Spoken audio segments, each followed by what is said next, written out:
बिस्मिल्लाहिर्रहमानिर्रहीम। Welcome to my channel study room. Exercise 11B question number 13 मैं आप लोगों को कराऊंगी और जो बुक मैं फॉलो कर रही हूँ वो आप समझ गए होंगे, ये Oxford 7th edition new syllabus mathematics book 1 है। तो क्वेश्चन नंबर 12 तक तो हमने कर लिया था और अब मैं आप लोगों को क्वेश्चन नंबर 13 कराऊंगी। इसमें हम क्वाड्रिलेटरल्स को देख रहे हैं। क्वाड्रिलेटरल्स की डिफरेंट शेप्स हैं और क्वाड्रिलेटरल्स क्या होते हैं, 4 साइडेड प्लेन्स होते हैं। और फिर देखते हैं क्वेश्चन नंबर 13 में ये हमसे क्या सवाल कर रहे हैं। तो सबसे इसके साथ साथ मैं ये कहना चाहूँगी कि जिसने मेरे चैनल को सब्सक्राइब नहीं करा है तो प्लीज़ सब्सक्राइब कर दीजिए और साथ में बेल बटन भी दबा दीजिए ताकि नई आने वाली वीडियोस का आप लोगों को पता चलता रहे।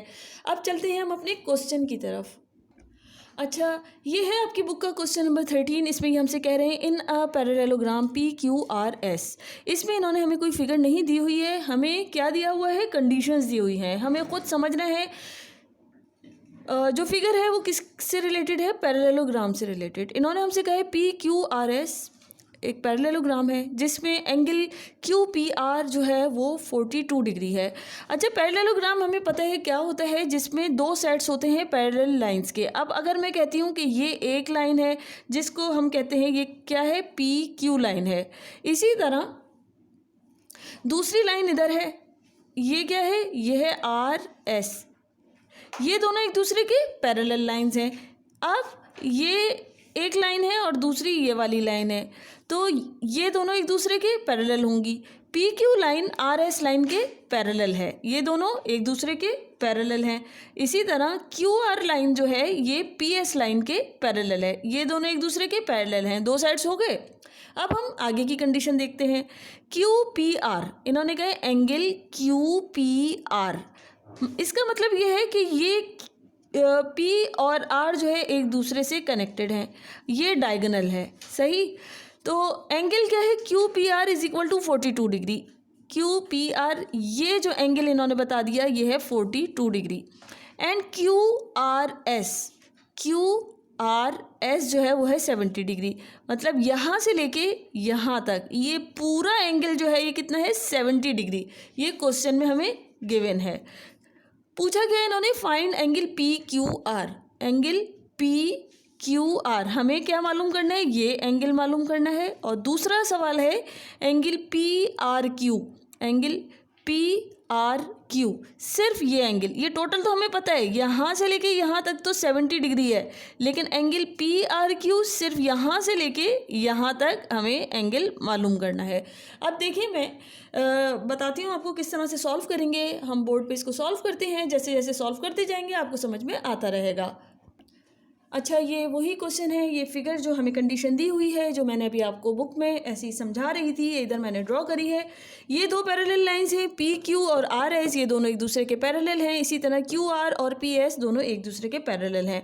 Two sets of parallel lines हैं। हमसे पूछा गया, इन्होंने हमसे पूछा है PQR ये यहाँ से लेके यहाँ तक का एंगल हमें मालूम करना है।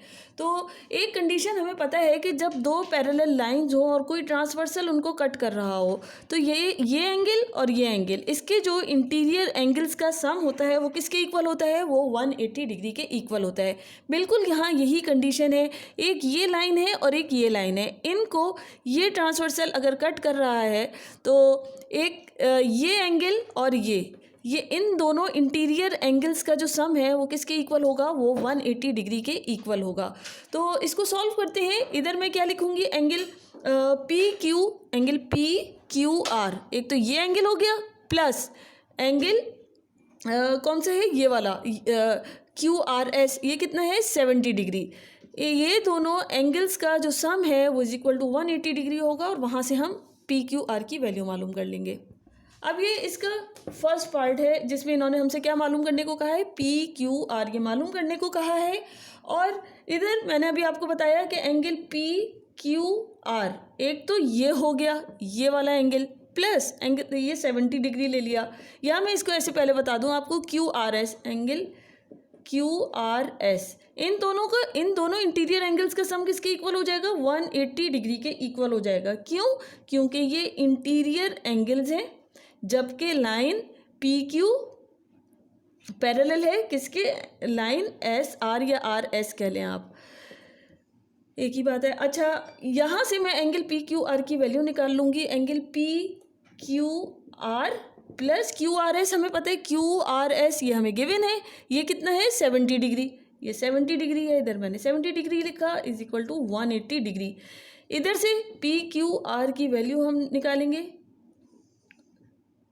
पी क्यू आर ये किसके इक्वल हो जाएगा 180 degree minus 70 degree.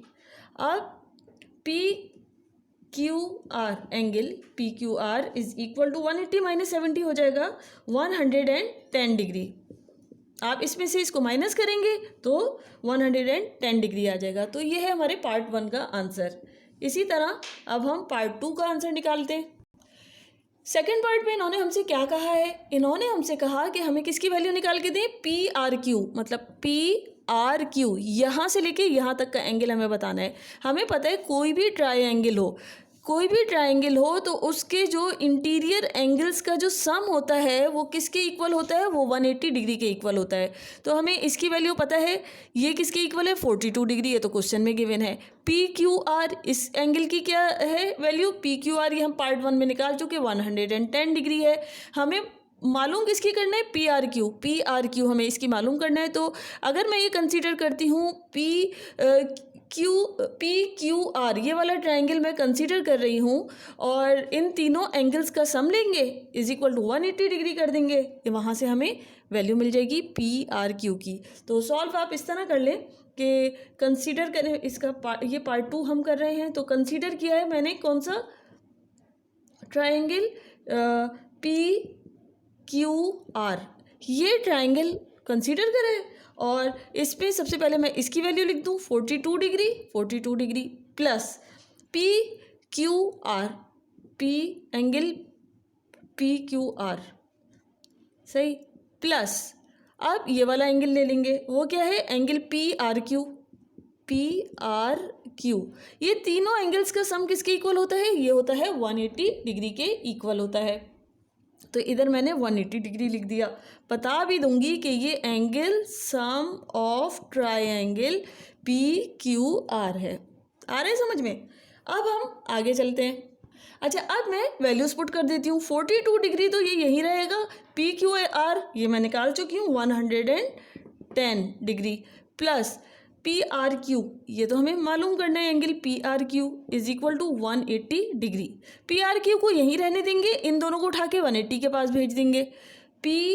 Angle P R Q is equal to 180 degree minus 110 degree minus 42 degree, और इनको करेंगे जब सॉल्व तो हमारे पास जो आंसर आएगा वो क्या आ जाएगा 28 degree. Angle P R Q इसकी वैल्यू क्या आ रही है 28 डिग्री।